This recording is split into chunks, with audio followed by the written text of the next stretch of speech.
Hi, my name is Brittany, and with the help of Target Test Prep, I scored a 760 on the GMAT with a 48 in verbal and a 48 in quant. So just a little bit about me and my background. I'm a professional nonprofit fundraiser, and I decided earlier this year that I wanted to pursue an MBA. And I knew that I wanted to do a part-time program so that I could keep working. But with the price tag of a good elite MBA program, the only way I was reasonably able to afford it was if I could get a merit-based fellowship, which means that I needed a really high GMAT score. So I knew right away that the GMAT was going to be a really important component of me being able to get my MBA. So I also had a lot of sort of momentum and excitement once I decided that I wanted to get my MBA. I didn't want to have to wait a whole extra year to apply just to study for the test. So I ended up finding myself with only 2 months to study for the GMAT. And I don't have a job that requires a lot of quantitative skills, and I haven't taken a math class in over 13 years. So I had a long way to go. I knew that quant was where I was going to need to spend most of my time based on that. And I started out by taking a practice test, and I did it cold, meaning that I didn't spend any time really preparing or studying before taking it. And I scored a 570. So that was my benchmark, my starting point. As expected, I did much better in verbal than in quant. I really had to relearn, seriously, every bit of math that I have ever known. I couldn't remember even the most basic things when I started out. So I started by buying the OG original guidebooks, and I thought that would be a good study strategy because, that's who wrote the test. They wrote this book. That's probably all I need. That was incorrect.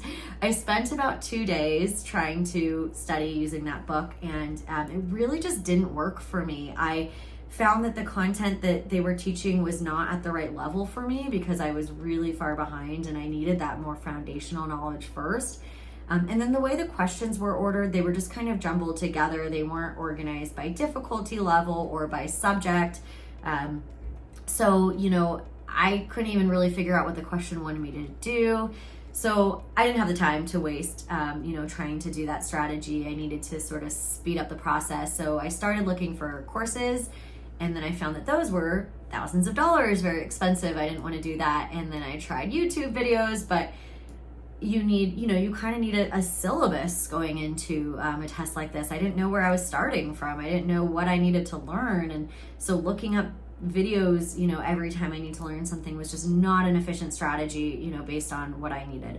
So I eventually, after, maybe a week of my GMAT sort of studying, found Target Test Prep. And I found it through some GMAT review blogs, things like that. And I was really impressed with the reviews, but I was also really happy with the price tag. I thought it was really reasonable, really affordable for what I was looking for. So I gave it a try, and I was instantly hooked. Before I had even found TTP, I knew that what I wanted was something that would teach me sort of start with the foundational knowledge, then add a couple practice questions so I can make sure I was understanding. Then deeper level, more difficult level of learning, and then some practice questions on that sort of layered throughout with testing. And it was exactly what I found at TTP. That's exactly how they teach it. I found it to be very succinct. They don't waste a lot of your time. They get to the point, but also very effective. I was able to understand the concepts every time. Everything I learned, it was really easy to understand. They also give you great metrics. So it'll tell you where you are doing well and where you need to spend more time. Now, I found that I was doing really well in things like probability, but geometry was, for whatever reason, where I was struggling the most. If I had had more time, I would have spent even more time studying there, and I think I would have done better on the GMAT. Actually, the test report that I got from the actual test that I took, the GMAT, showed me where I did well and where I didn't do well, and it was exactly what TTP said, right? So the metrics were spot on. It tells you where you need to spend your time. It also will give you some metrics on how you're doing in terms of timing on your questions. You only have about 2 minutes per question on the GMAT, so timing is really critical. And then it gives you strategy tips. So there are chapters you can read that tell you things like what you should eat for breakfast the day of the GMAT, as well as tips like when to know when you need to really give it your all on a question, and when it's actually a better strategy to just make your best guess and move on, because you could use that time more efficiently on another question, that you do think that you could get right, given an extra minute. So things like that are really, really important as well. So a couple weeks out before the GMAT, I found that I was actually starting to do really well in quant. I had made it through all of the chapters. I had done a good amount of the practice questions. Like I mentioned, there were still some areas that I could have used more time on, but I was feeling really solid. And when I took a practice test, I found that actually verbal was now where I was behind because I had neglected it. I had taken for granted that I wasn't starting from as far behind. So I started to put a little bit more time into verbal. At the time, TTP hadn't yet released their reading comprehension module, so I didn't have the chance to do as much reading comprehension practice as I would have liked, but they had really amazing sentence correction and critical reasoning chapters to learn from. So I had found from my practice test that actually critical reasoning was by far my weak point. I was getting more than half of those questions wrong, and I didn't really understand why. And I spent maybe 1 or 2 hours reading TTP's chapters on reading comprehension, and instantly it came together. It wasn't that I was misunderstanding the concepts as much as I was just not approaching them from the right angle. I didn't understand what the questions wanted me to do and how they wanted me to think. So as soon as I spent just a little bit of time on TTP's critical reasoning modules, it turned me around completely. That became my strong point, and I actually got 100% of those questions right on the GMAT and 100% of the sentence correction questions right, thanks to TTP's modules on that. So the verbal sections, even though I spent a lot less time on them, were just as helpful for me as the quant sections that I spent the majority of my time on. So TTP was honestly just so perfect for me. It was spot on with the amount of time that I had. I would say it's like having a teacher as well as like a personal GMAT assistant because I didn't have to waste time figuring out what I should be doing. I didn't even have to put any of my brain power towards that.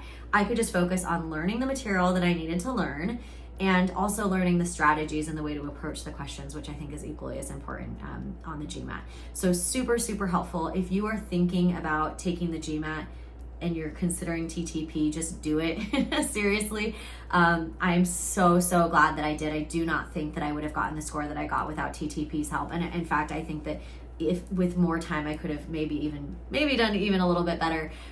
So I was really, really happy with the outcome. In the end, I managed to not only get into the program that I really wanted to go to, but I also got that merit-based fellowship that allowed me to be able to afford it. And I wouldn't have gotten that without a good GMAT score that TTP helped me get.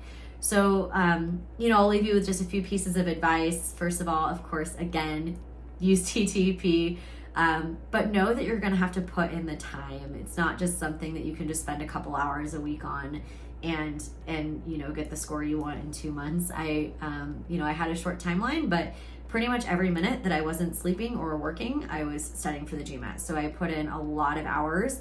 And you will need to also, no matter what you're doing, just be prepared to do the work, but also give yourself time to rest. So I was so laser focused on studying that I didn't give myself that time to rest and recharge. And I found that a few weeks out from taking the GMAT, I went to take a practice test one morning and I couldn't read the words in front of me. My brain was absolutely fried. And so as much as I didn't want to do it, I took a day or two off and just kind of binged some shows on Netflix and slept up, got some extra sleep. And that is I think what completely turned me around. And I started scoring way higher in those last couple weeks because I started to give myself a little bit of time to rest. So make sure that you're giving yourself time to rest. And don't skip the sort of test strategy chapters in TTP. Definitely do those because that could be the difference, between a pretty good score and a great score for you. It could definitely turn you around once you kind of think about your strategy when you're studying, because there is a strategy to it that's going to work for you, and think about the way you're approaching questions. All of those things are going to make a big difference. So if you are taking the GMAT, seriously, best of luck. It can be fun if you make it fun, and definitely go for target test prep.